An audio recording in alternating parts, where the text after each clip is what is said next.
民众党主席郭文铁正伫现今的争议执法会继续伫烧，继续伫谈。随着这个小北的清查，郭文铁今日嘛承认讲，目前调查出来的结果，这个差额可能超过2000万。因为要搁咧继续清查，这个差额敢会愈来愈侪，引起外界关心。另外因太太陈培琪进前家己讲的，讲伫做这个公务人员期间呢，以后生的名义开一间龙头公司，准备要开小草咖啡厅。郭文铁今日嘛无承认讲有龙头公司的讲法，讲这只是爸母疼囝一个表现。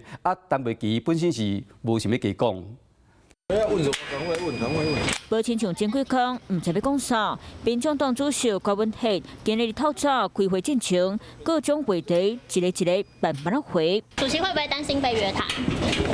约谈也很正常，也没有什么。中华民国政府效率都这么高，我们是很乐见的。小白争议愈谈愈烈，检调12号主动分案调查，将兵分七路进行敲催。不过这几天直直咧查，即马民众党内进度是够大。至少到目前为止，支出都有凭证，这没有问题的。目前查出来差额有到多少？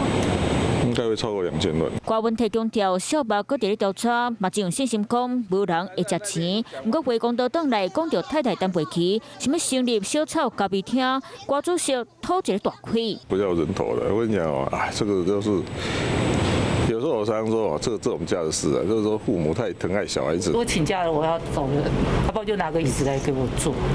我要有人身自由，我觉得。我们方不方？特别社会白条路行恶梦，陈培琪头尾无面对问题来回应，搁伫咧一份连同到点超过20分钟。不过除了替后生开龙头公司，搁敢若无上班，煞请同事代替当下，拢互陈培琪真歹完整说明。郭文铁想要案内个告挂无这么简单，党内冒声音爱立委黄珊珊请示部分区，要如何处分，就等民众党中评会16号开会再来处理。